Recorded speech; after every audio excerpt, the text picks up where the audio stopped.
పూర్తి వివరాలకు చదవండి రేపటి అక్షర శిల్పం దినపత్రికలో.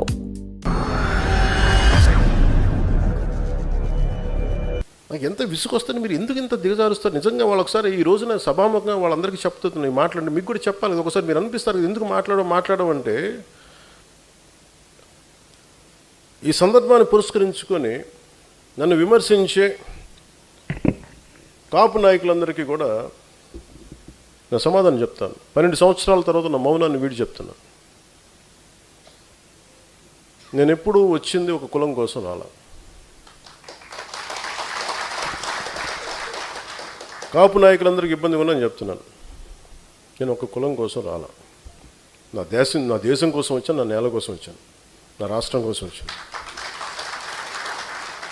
మీరు నన్ను ఒక కుల నాయకుడిగా పెట్టాలనుకుంటే ఒక పని చేస్తాను.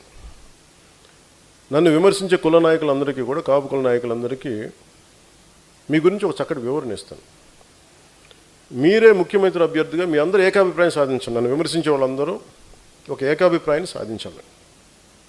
ఈ మధ్య నన్ను విమర్శిస్తున్న నాయకుడిని మీ పని చేయండి, మీరే ముఖ్యమంత్రి అభ్యర్థిగా మీరు ప్రకటించుకోండి, మీరు నిలబడండి. సంపూర్ణంగా మీ వెంట ఉండే ఎంతమంది కుల సభ్యులు ఉంటారో వాళ్ళందరితోటి మీరు ముఖ్యమంత్రి అయిపోయిన సంతోషం. నేను కూడా మీకు కంగ్రాచులేట్ నోట్ పంపిస్తాను. మీరు ముఖ్యమంత్రి, నా మీద కూడా కేసులు పెట్టుకోండి. గతంలో వీడు ఇలా చేశాడని చెప్పి ఇబ్బంది లేదు నాకు. పవర్ సెంటర్గా మారాలనే అలా కాపు నేతలకు పవన్ బలమైన హెచ్చరికలు. తన వెంట ఉన్న వారికి ఖచ్చితంగా పదవులు. పవన్ హామీతో జనసేన నేతల్లో ఉత్సాహం. జనసేన అధినేత పవన్ కళ్యాణ్ కాపు నేతలకు బలమైన హెచ్చరికలు పంపారు. పవన్ కళ్యాణ్ చెప్పిన దాంట్లో కూడా వాస్తవం ఉంది. ఒక పార్టీ అధికారంలోకి రావాలంటే కేవలం ఒక కులంతో సాధ్యం కాదని గుర్తుంచుకోవాలని పవన్ కళ్యాణ్ చెప్పారు. తమది కుల పార్టీ కాదని పవన్ కళ్యాణ్ పదే చెప్పారు. పార్టీ పైన తనపైన కులముద్ర వేస్తే ఊరుకోమని కూడా చెప్పారు. ఇతర పార్టీలో లేనిది కేవలం జనసేనలోనే ఎందుకు జరుగుతుందని ఆయన ప్రశ్నించడం కూడా జనసేన క్యాడర్ ఆలోచనలో పడడానికి కారణమైంది.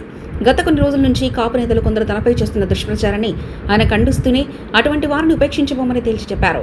చంద్రబాబును కమ్మ సామాజిక వర్గ నేతలు ప్రశ్నిస్తున్నారా? జగన్ రెడ్డి సామాజిక వర్గం నిలదీస్తున్నారా? కేవలం తనని ఎందుకు కాపు నేతలు లక్ష్యంగా చేసుకుంటున్నారని పవన్ కళ్యాణ్ చేసిన వ్యాఖ్యలు కూడా బలంగా కాపు సామాజిక వర్గానికి తాకినట్టే కనిపిస్తుంది. అన్ని కులాలు కలిస్తే నీ రాజ్యాధికారం సాధ్యమవుతుందని ఆయన చెప్పిన తీరును కూడా సోషల్ మీడియాలో ప్రశంసిస్తున్నారు. తనకు ఒక కులానికే పరిమితం చేసి ఏదో ప్రయోజనాలను పొందాలని భావిస్తున్న వారు రాష్ట్రంలో జరుగుతున్న రాజకీయ పరిణామాలను గుర్తుంచుకోవాలని కూడా పవన్ కళ్యాణ్ హితవు పలకడం జనసేనలో చర్చనీయాంశమైంది.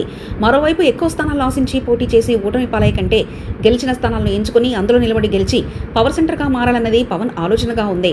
అందుకే వ్యూహాన్ని తనకు వదిలేసి తాను చెప్పిన పనిని మీరు చేయమని అనడం కూడా భవిష్యత్తులో మనకు అవకాశం వస్తుందన్న భరోసాను జనసేన నేతలకు పవన్ కళ్యాణ్ పంపినట్లయింది.